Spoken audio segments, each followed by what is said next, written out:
Ma voi ci vivreste in una yurta? Venite con me a conoscere un angolo delle Marche dove Emanuele sta riportando la vita dove c'era l'abbandono, costruendo passo dopo passo un progetto che unisce natura, autosufficienza e rispetto per la terra. Scopriremo yurte, casa di paglia, intonaci naturali, forno in terra cruda, agroforestazione.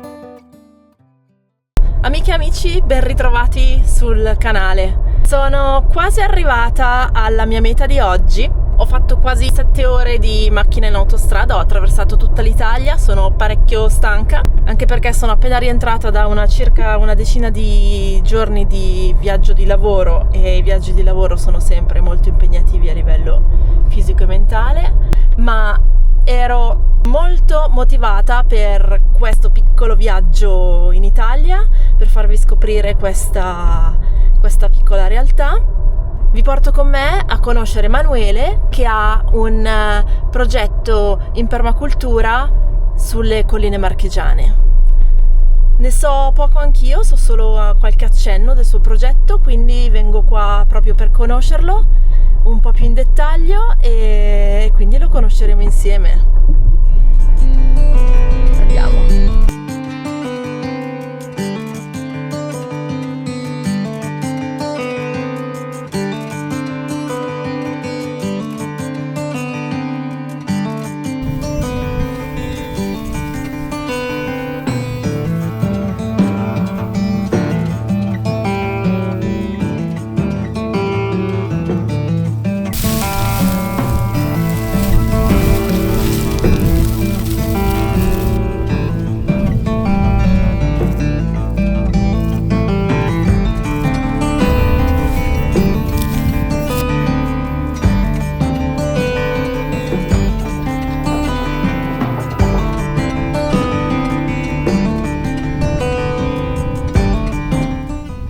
Eccoci arrivati, lui è Emanuele. Ciao a tutti. Che mi ospita per questi 2 giorni e mi sta per fare un tour del suo paradiso al sole. Vai Emanuele, spiegaci un po' tutto quello che c'è qua e quello che anche hai fatto, perché è tutto bellissimo. Intanto ti ringrazio, mi piace il tuo entusiasmo nonostante il casino che abbiamo in giro, ma bene.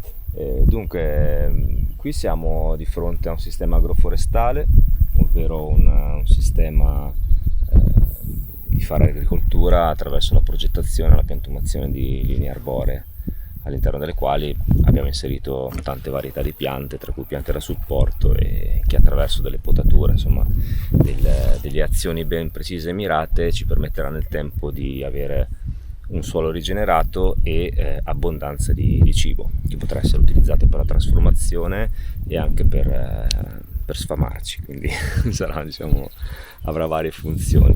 Trasformazione che tra l'altro è una delle attività principali di questa azienda, proprio perché abbiamo appena da qualche mese terminato un PSR che ci ha permesso di realizzare un laboratorio di trasformazione ed era un piano di sviluppo rurale cofinanziato anche dalla Regione Marche. Quindi diciamo che siamo nel punto, anche se sono 4 anni e mezzo che sono qua a fare cose, siamo al punto di partenza che appunto adesso ci permetterà di cominciare anche l'attività di trasformazione, quindi anche di vendita, in quanto questa struttura, tra l'altro costruita tutta in biedilizia, quindi legno, balle di paglia, intonaci naturali, ha anche un punto shop che appunto sarà dedicato alla vendita. Bello, l'azienda si chiama Selva Viva Farm, Esatto, giusto? Selva Viva Farm, perché comunque quando sono arrivato qui in questo posto era in condizioni, a parte di abbandono da 30 anni, non ti dico, tutto quello che ora vedi qui, spazi aperti, in realtà quando sono arrivato non li vedevi perché era soltanto rovi. Quindi tu hai acquistato il terreno dove c'erano degli ulivi e rovi. Esatto, ulivi che tra l'altro non si vedevano, quindi io ero ignaro del fatto che ci fossero. Ah, veramente? Sì, addirittura? Cioè praticamente considera lo spazio interno lì dove appunto ti stavo facendo vedere prima i terrazzamenti. Sì.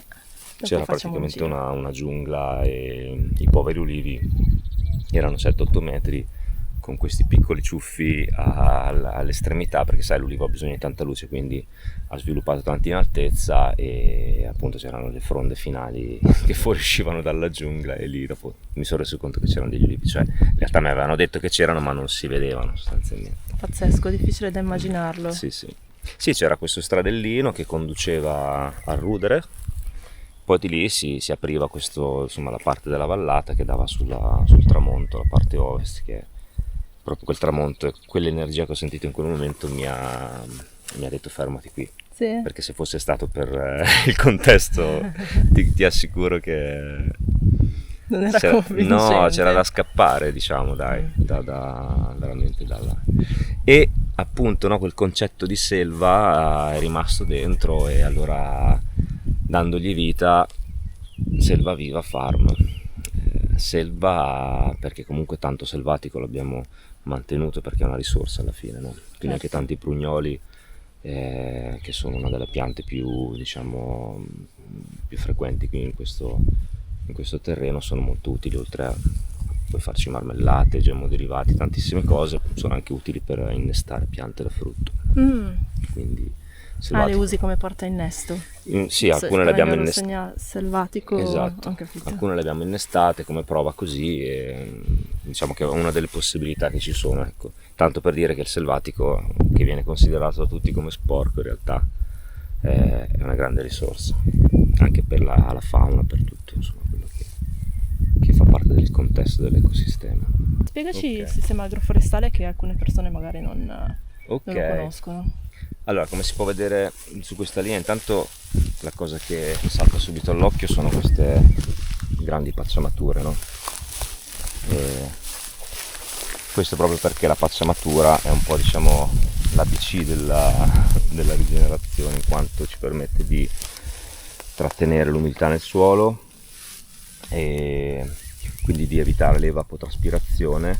Pertanto il sistema, se non magari un po' all'inizio quando deve partire, non richiederà mai acqua, oppure in casi eccezionali in estati veramente calde qualcosina si può anche arrivare a dare, però il concetto è di riuscire a fare. Adesso questa è una agroforesta che ha 1 anno e mezzo, quindi è molto giovane, come vedi sono piante da frutto e piante da supporto che adesso ti indicherò.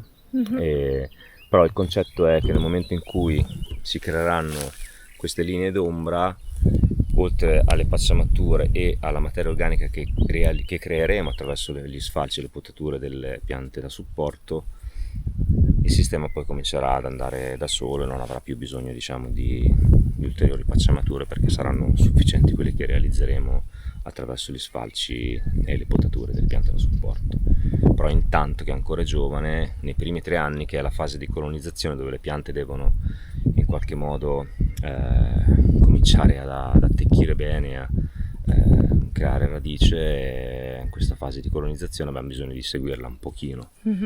Dopodiché dal 3° al 5° anno si chiama fase d'accumulo, proprio perché andremo a sfruttare, la linea sfrutterà, diciamo, tutto l'accumulo di materia organica che si è creato nei primi anni, e poi dal 5° al 10° anno è chiamata fase di abbondanza, perché poi il sistema evolverà e creerà frutti e insomma ci darà tantissime cose in base al focus che abbiamo scelto. Nel mio caso sono in questo specifico tratto qui sono piante da frutto e calendule, carciofi, piante da frutto miste come albicocchi, ciliegi, mandorli, poi fichi d'India e il carciofo di Montelupone, che è un altro delle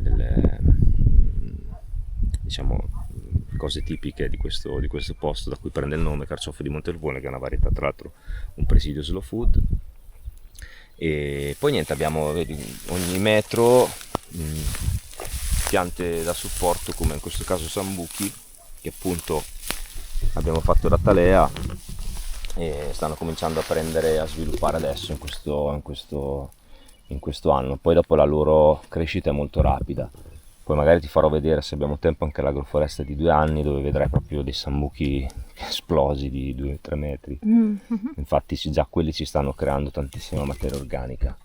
E oltre a questo, la pianta da supporto ci fa anche ombra alla pianta focus. In realtà qui non si può spiegare bene perché non è ancora così, poi vabbè. però sì, insomma, questo è un po' il concetto. Ma innaffiate? No, qui nonostante c'è una manichetta, però qui alla fine non ho mai dato acqua. Quindi è proprio solo la pianta che si adatta alla tipologia di clima e la pacciamatura che mantiene l'umidità del terreno. Esattamente, pacciamatura, e poi abbiamo anche messo delle parti un po' più di carbonio. Questo è fieno, quindi che diciamo è quella consigliabile, in quanto il fieno, a differenza della paglia, è formato da più tipologie di piante, quindi c'è più già promiscuità e biodiversità lì, ed è meno lignea della paglia, quindi si disgrega molto facilmente. I batteri, i microrganismi la sintetizzano molto più rapidamente, quindi si va a creare molto più rapidamente dell'humus, no? Quindi stabilizzandosi poi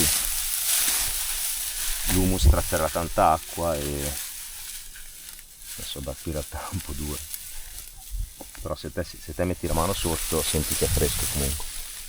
Ah sì, assolutamente. Quindi già questo si fa capire, no? Col caldo che c'è oggi poi... L'importanza, sì, sono 33 gradi, l'importanza di avere un terreno sempre coperto, al di là dell'agroforestazione, ma proprio il concetto di mantenere il terreno coperto ci permette di creare un sistema molto più equilibrato sotto, perché il sole, che è energia, battendo su un terreno scoperto manda in iperattività i microrganismi. Quindi il microrganismo, lavorando tanto, sviluppa anche molto più anidride carbonica. È un essere vivente alla fine, che rilasciandolo poi nell'atmosfera innalza anche le temperature, e, oltre che essendo scoperto, il calore evaporando ti dà ancora di più quella sensazione di calore, quindi creiamo uno squilibrio incredibile. Possiamo risolvere già in parte coprendo il suolo. Poi, se adottiamo dei sistemi anche agroforestali di rigenerazione, acceleriamo questo processo di creazione di materia organica, e quindi il suolo sicuramente ne beneficerà, e anche tutto quello che crescerà sarà molto più sano, molto più con valori nutrizionali alti, e quindi molto più cibo utile per noi esseri umani, oltre che a creare biodiversità, perché alla fine in un contesto del genere, rispetto a quello che puoi vedere intorno. Sì, stavo proprio guardando quello, che di fronte c'è questo campo totalmente brullo, è proprio il... E quello è l'esempio di campo morto. Sì, si vede proprio. Campo morto. La sua funzione è di contenitore, cioè praticamente in questo stato qui è un terreno inerte, è materia inerte che può cominciare a lavorare soltanto se vengono inseriti degli input. Quindi quello richiederà tanti input, molti più di quello che produrrà, quindi c'è anche, proprio se andiamo a ragionare su un discorso economico, un campo del genere non darà neanche ricchezza. E poi va bene, nel discorso agricolo, l'agricoltura si sostiene perché ci sono le PAC, no? Quindi comunque è un altro tipo di... è industria, stiamo parlando di industria. Però è folle, insomma, che un terreno che in realtà ospita miliardi di organismi venga ridotto in quello stato, sì.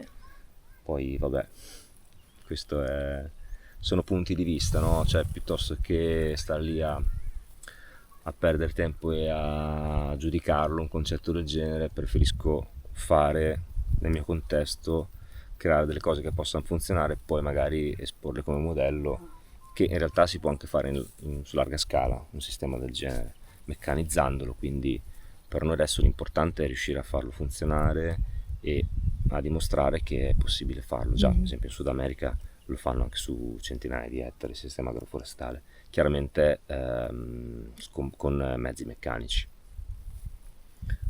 Tu divi qua che in pratica hanno ricominciato un po' a respirare, perché avendoli liberati da tutto, e poi piano piano nel tempo li ho riformati. Anche qui non ho voluto dare un taglio netto, che sarebbe stata, diciamo, la cosa più semplice, però diciamo che nel mio concetto di fare agricoltura cerco di mescolare un po' anche quelle altre che sono le mie passioni, quindi comunque la costruzione, la creazione, e quindi diciamo il senso estetico delle cose mi piace mantenerlo. Pertanto l'idea di capitozzarli e semplificare e farli ripartire in maniera tutto uguale non mi risuonava, quindi ho cercato di piano piano di modellarli un po', e ogni anno gli do quel taglio che va, diciamo, un po' a scolpire, no, tutto quello che è questo uliveto.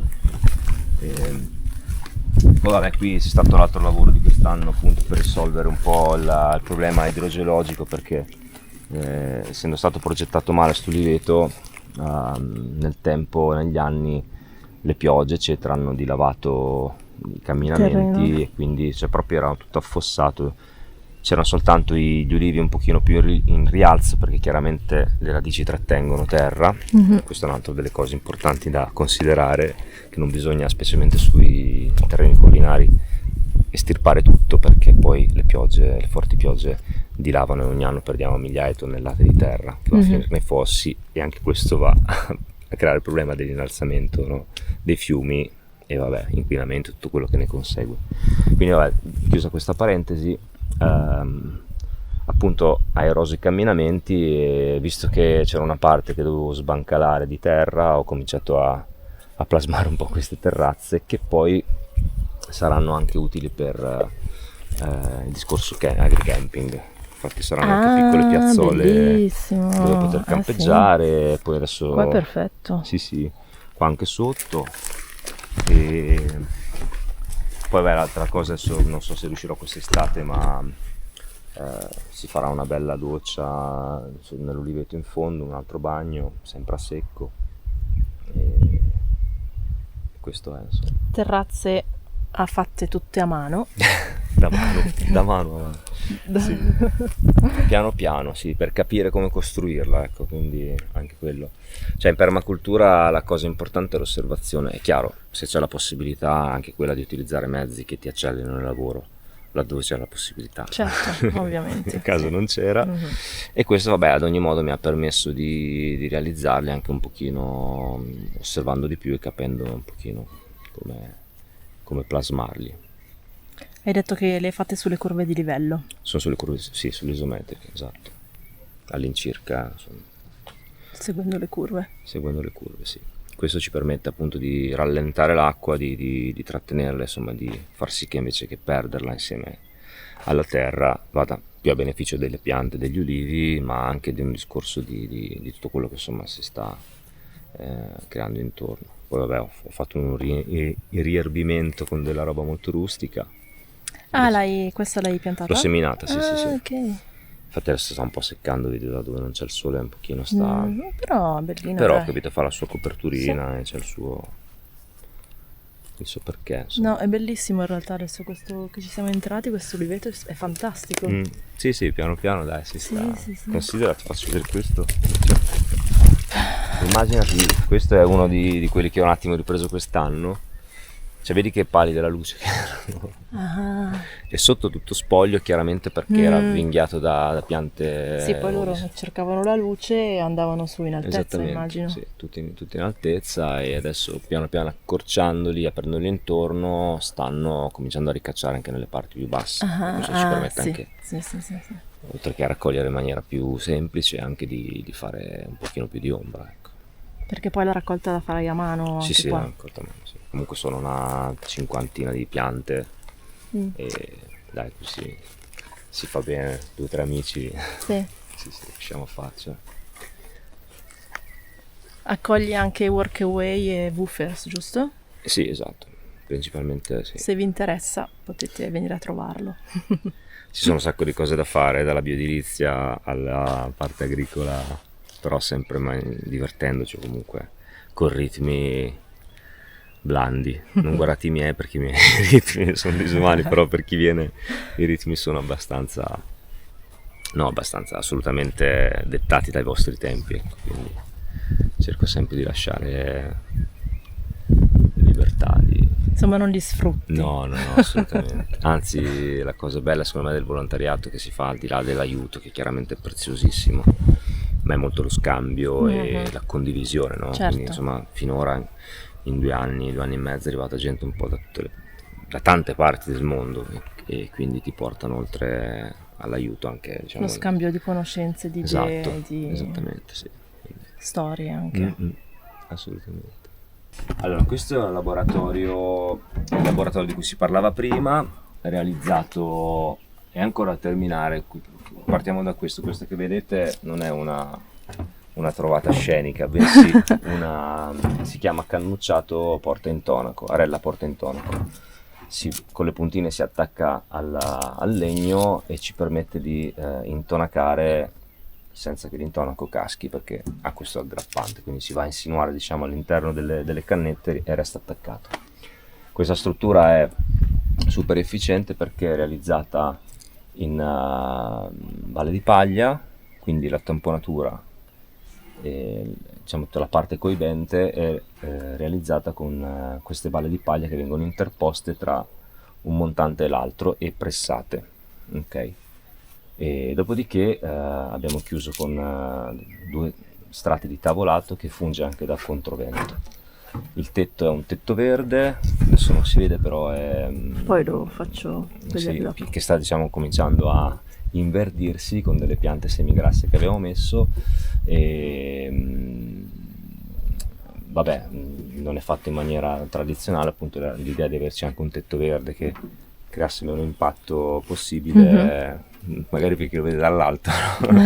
Poi Per Google Maps. In realtà sì, cioè più verde abbiamo, il concetto è questo, più verde abbiamo e più fresco abbiamo, questo è una cosa che ormai abbiamo capito. Ma comunque il tetto verde aiuta anche a mantenere la temperatura dell'edificio più fresca. Sì, perché comunque c'è uno strato di isolamento. Sì, già abbiamo dei sacchi di argilla espansa che trattengono, essendo igroscopica, trattengono e rilasciano l'umidità. Sopra c'è del compost, quindi abbiamo comunque uno strato coibente che appunto isola. Poi in realtà la vera parte isolante è data dal fatto che questo è un tetto ventilato, quindi c'è un'intercapedine tra la parte, diciamo, finale dell'edificio e il tetto vero e proprio, dove passa aria, entra aria ed esce dalle bocchette. Ma sono quelle bocchette nere che vedo? No, quelle bocchette sono delle flange che servono per non mi viene la parola, non lo so. per drenare. Quindi poi dobbiamo ancora attaccare i discendenti e le grondaie. Ah beh, giustamente, Cioè, sì, perché sì. sì. Sono gli scoli, sono delle flange di scolo, Okay. dell'acqua che si accumula sul tetto. E cioè, quello che si vede, diciamo, tra il tetto e la parte finale dell'edificio è l'intercapedine, appunto, dove l'aria entra e raffresca.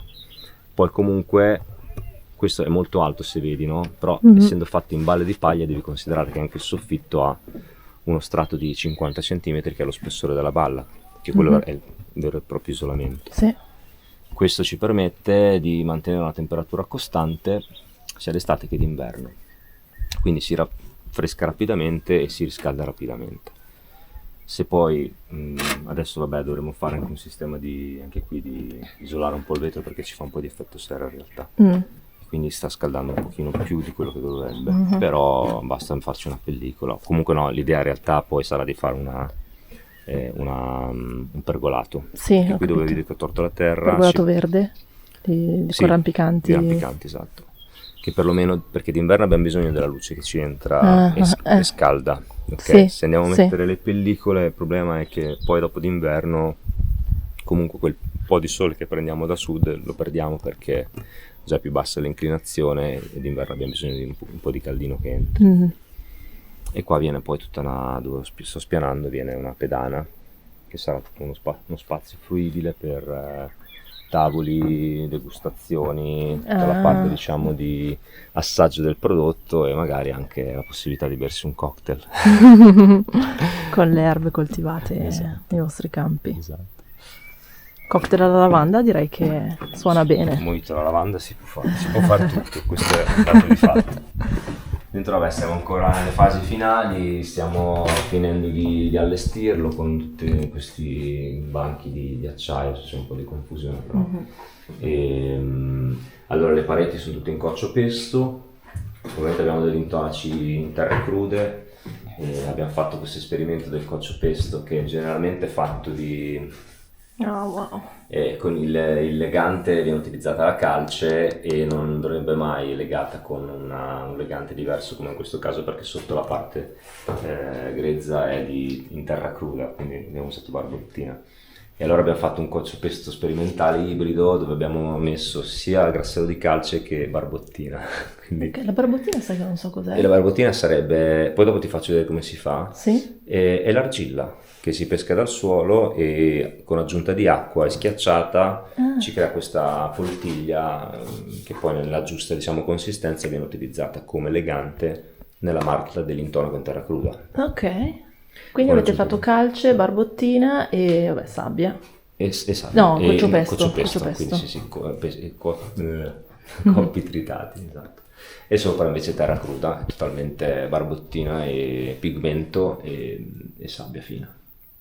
Ma l'idea di usare la barbottina era per far legare meglio l'impasto all'intonaco in terra cruda di fondo? Il coccio pesto dici? Sì. O è solo Sì, perché avete fatto questo per esperimento? avere due materiali uguali. Cioè, Sì, appunto, quel concetto così lì. per averli che si legassero Esatto, meglio. Ok. esatto. E sta funzionando, quindi vediamo, insomma. Però il risultato è che poi passando anche il sasso e tutto, il sapone alla fine è diventato lavabile. E così, Sì. ai fini, Gli avete diciamo, dato anche la cera? No. Gliela darete o no? Può Perché io sono darsi. sempre nel dubbio sulla cera darsi. sì, cera no. Può darsi, perché allora vediamo un po' come si comporta. Se l'avevo presa della cera, se resiste, che non ci sono fratture, rotture, diciamo crepature, magari sì, non gliela do. Poi qui c'è, questo è l'aglione che abbiamo raccolto ieri, Wow. questa sera assaggerai. Ti faccio anche una bella bruschetta. E questo diventerà un pesto, faremo un pesto speciale di olio d'oliva e aglione che va raccolto in un certo modo e si è pestato a mortaio, poi pastorizzato. Qui abbiamo una parte, il laboratorio per gli officinali, dove faremo distillazione e essiccazione. Questa è la manelletta, si sente sto gas, è la lavanda che abbiamo raccolto ieri. Sì. C'è un po' un misto odore tra aglio e lavanda. Sì, perché stiamo essiccando anche il fiore dell'aglione. Ecco perché. Abbiamo avuto questa idea di essiccarlo, di fare un oleolito col fiore d'aglione. Ma puoi anche assaggiarlo. Un fiore? Sì, senti, c'è una piccantezza molto interessante. Mamma mia, Piccante. è fortissimo. Esatto. Non me l'aspettavo. Sì, ma avrà Esatto. una fiatella orribile. No, in realtà no. No? No, perché lo mangiamo tutti, quindi... È un test che vai a fare a tutti quelli che arrivano. Esatto. E mangia un fiore. E No, è quindi, buono, ma è fortissimo. questo è però il fiore. Poi chiaramente con questo faremo il macerato, qui l'oliolito, quindi è un macerato in olio d'oliva per un determinato tempo e poi potrà essere utilizzato anche come condimento. Quindi, Deve essere una sì. bomba. E con le come si chiamano, le pelli, diciamo, le pellicine che tengono il fiore, se non mi viene il nome. E con la... Mi viene cuticolo, non so come si chiama. Ok, Questa. con l'involucro del fiore, L'involucro si chiama? no, con l'involucro che diciamo racchiudeva il fiore, una volta essiccato lo triteremo e faremo del sale aromatico. Ah, perché Quindi, comunque anche questo è molto... sì, è molto più delicato, sì. Sì, cioè- ma ormai può fare associare No, qualsiasi infatti, cosa, non sembra Cioè, nulla. Le possibilità sono sempre tante, basta ingegnarsi un pochino e... Tutto è una risorsa alla fine. Tutta una risorsa, sì. Poi comunque anche una volta distillato, cioè tutto lo scarto, diciamo, lo ributtiamo nel suolo, cioè, quindi comunque alla fine, cioè, quello che conta, è chiaro, può sembrare sempre, no, per tanti una perdita di tempo, perché dici ok, dobbiamo sbrigare, quindi deve essere rapido, questo, però alla fine tutto questo ha un prezzo, ce lo sta dimostrando un po' l'ecosistema. E alla fine penso che valga, io credo, no? Sono fermamente convinto che vale la pena magari prendersi un tempo per stare con le cose e soprattutto perché questo tempo che noi prendiamo e dedichiamo alla cura, in questo caso del suolo e di quello che produciamo, permette poi di raccogliere dei frutti molto più più buoni per il futuro, quindi cioè, non pensiamo soltanto noi adesso, ma cerchiamo anche di affacciare lo sguardo anche alle generazioni future, perché altrimenti se andiamo avanti in questo passo a correre in questo modo non rimarrà molto, e non molto di sano soprattutto. La terra sicuramente, la natura troverà sempre una strada per rigenerarsi e per ricominciare. Certo. Gli esseri umani non hanno questa resilienza, quindi saremo così, però vabbè, cerchiamo di vedere un futuro positivo, però dobbiamo anche essere al corrente delle conseguenze che potrebbero delle nostre battersi azioni. sui nostri corpi fragili.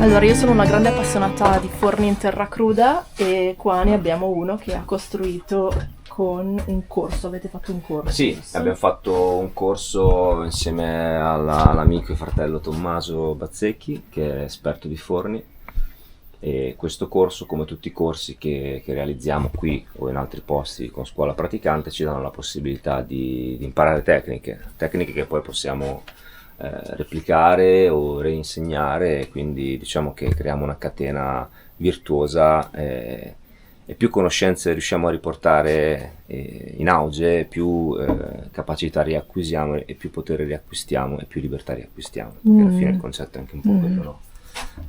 Riuscire a crearsi, ad autocostruirsi le cose sarà, penso, un'altra delle cose che ci aiuterà tanto, ecco. Niente, questo è stato costruito sempre in terra cruda, quindi come per l'intonaci in terra cruda andiamo a pescare l'argilla dal suolo a 30-40 cm di profondità, in maniera tale da scartare la parte di organico.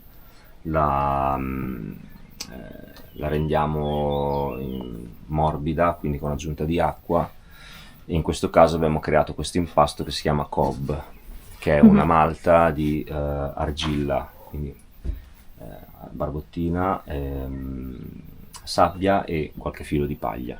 Questo cob si crea appunto un impasto e si realizzano dei mattoni che sono la nostra cupola.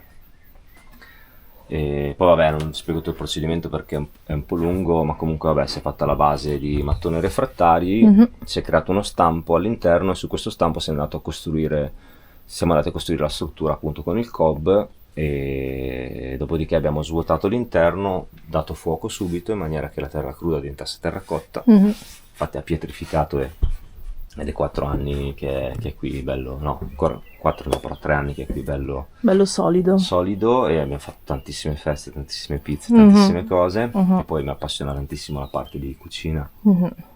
E niente, poi abbiamo fatto anche qui l'abbiamo coibentato con terrapaglia, quindi creato uno strato di 20 cm di terrapaglia, e qua abbiamo veramente l'esempio di quanto questa terrapaglia possa isolare, perché il forno arriva a delle temperature esagerate, no? Quando c'è la fiamma siamo anche sugli 800 gradi, anche di più probabilmente, però fuori resta freddo, non senti niente. Pazzesco. E poi vabbè, ci sono 2 o 3 strati di intonaco e tanta passione. Sì, è il bello di questi materiali che sembrano poveri, in realtà ci danno dei risultati incredibili.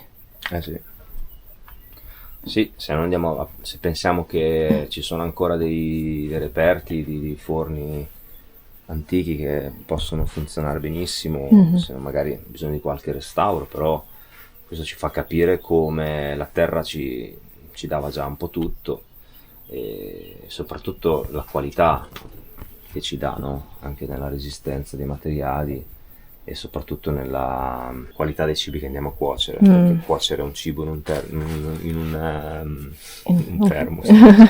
in un forno in terra. di terra cruda, ha un sapore che cioè veramente ti riporta. Adesso io magari neanche alla mia infanzia, perché magari ancora non li usavamo nemmeno, però immagino ha un sapore antico che penso che sia un po' nel nostro DNA, no? Anche se non l'abbiamo vissuto. Certo, Comunque. sì. E allora ti rendi Sono conto d'accordo. che dici, quando le cose sono dentro di te, perché non riportarle in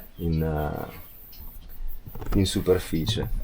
Secondo me l'unico un po' lato, tra virgolette, negativo dei forni in terra cruda è il fatto che hanno bisogno di un tetto. E su quello io onestamente non ho ancora trovato una soluzione alternativa. Te lo do io. Ah, vedi, sono venuta mica per niente. Fai l'intonaco in coccio pesto, magari si traspira un po' di meno. Però appunto perché avevo letto appunto che questa cosa della traspirazione è importante, certo, perché sennò rischia poi l'argilla di esatto, sgretolarsi. Esatto. Però ti faccio un esempio. Siccome io sono amante del coccio pesto, e ormai ho asfaltato tutto il coccio pesto a sto posto. Quando si inizia con coccio pesto vuoi metterla sì. dappertutto, lo so bene. Anche qua io ho fatto l'ultimo strato in coccio pesto. Però con l'aggiunta di sabbia un pochino più grezza, sì. Ma ho lasciato la parte superficiale di terra cruda, che è l'intonaco che c'era sotto, quindi comunque qua si crea una parte di respirazione. Però perché è il tetto? Però il tetto, sì, però hai capito, magari anziché dover fare una mega tettoia, che ne so, ti organizzi per coprire qualcosina così, potrebbe essere una soluzione, però già che ci sei ti fa una tettoina, magari piccolina, però sì, certo, questa cosa l'ideale è farlo in terra cruda. Io ho voluto far così per vedere, però sta comunque tenendo. Sì, anche come esperimento, insomma. Sì, assolutamente. Sì, no, infatti qua sembra non ha cedimenti, niente. No. Ma col sapone ci hai messo anche? No, questa è, cioè, lo senti che è più grezzo, no? È coccio pesto, calce e sabbia fina. Ok. Quindi anche lì vedi quelle parti le ho fatte un po' più grezze, queste invece sono tirate soltanto grassello e coccio pesto. Diciamo, le parti lavabili le faccio così generalmente. Sì, sono appassionato di coccio pesto, ma non è che, nel senso, molto fatto in maniera... fai da te, si esatto, sperimenta, si impara, quindi, insomma. Esatto. È così. Corsi non li voglio insegnare. Per quello c'è Danilo e i maestri del mestiere. Metto un po' di consolevo.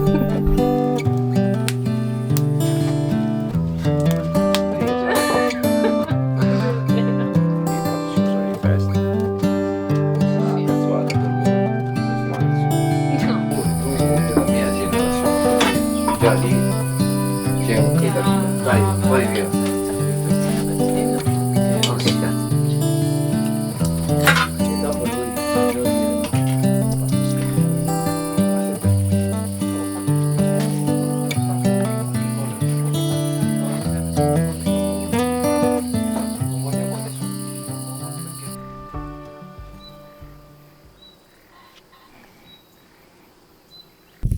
Sulla proprietà di Emanuele ci sono 2 iurte. Una è la iurta in cui lui abita e l'altra è la iurta che usa per i woofers e per i volontari che vengono a lavorare e che poi trasformerà in futuro in accoglienza. Un'altra cosa che non vi abbiamo detto è che Emanuele costruisce iurte, giusto? Sì, le monto e però diciamo mi sono abbastanza specializzato nella costruzione dei basamenti, delle pedane. Ok. La parte che, voglio dire, anche montare la iurta non è complicato, ma vanno presi i giusti accorgimenti, perché alla fine è sempre una struttura mobile, quindi per quanto elastica, però può sempre, se sottoposta a venti molto forti, se non è, diciamo, ancorata bene, può creare delle problematiche. Già di suo il fatto che è rotonda permette al vento cioè taglia molto il vento, perché non essendoci spigoli, diciamo, di spinta, il vento gira intorno, quindi, però insomma, casi eccezionali mi è capitato di andare a rimontare iurte che erano un po' crollate col vento. Sì. Però quello, ripeto, è per un fatto di vanno presi gli accorgimenti, ecco. Però, Ma e da yurte da dove arrivano queste che vediamo montate qua, ad esempio? queste arrivano proprio dalla Mongolia, sono fatte artigianalmente in Mongolia da artigiani mongoli e importate in Italia attraverso un canale di conoscenza che ho, che ci dà la possibilità di acquistarle ancora a dei prezzi accessibili. Diciamo che a livello qualità-prezzo sono ancora molto competitivi rispetto ad altre che vengono costruite direttamente qua, ma è anche comprensibile, insomma, hanno magari spese più basse rispetto a manodopera e materiali, seppur, ripeto, se le fanno pagare, non è che te le regalano, perché alla fine i materiali fanno la differenza, però chiaramente magari hanno più possibilità di mantenere i prezzi un po' più bassi. E poi hanno anche le conoscenze per la costruzione. Sono molto rapidi, ecco, sì, facendone tante ormai hanno, diciamo, meccanizzato anche alcuni processi probabilmente. Vi faccio fare un tour perché è una yurta bellissima.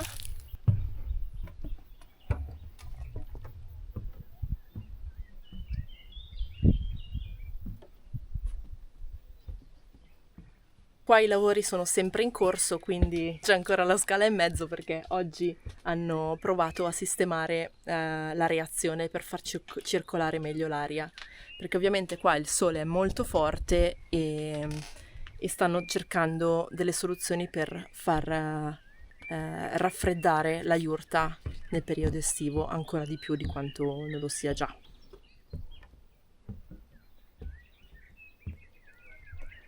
Qua sotto invece c'è la fitodepurazione. Fitodepurazione è un punto a valle della casa e delle strutture che ci sono, dove vengono confluite le acque e attraverso l'utilizzo di piante fitodepuranti l'acqua viene depurata. Vi mostro il bagno, è molto carino, anche questo ancora work in progress, ma decisamente a un livello di finiture decisamente avanzato. Vedete, gli intonaci sono in terra cruda e questa è la doccia con l'intonaco impermeabilizzato. Amici, spero che questo tuffo nella vita di Manuele nel suo progetto sia stato interessante. Vado a salutare Manuele che è con la motozappa che sta lavorando nei campi. Al prossimo video da me E da Manuele, ciao a tutti! Ciao ciao!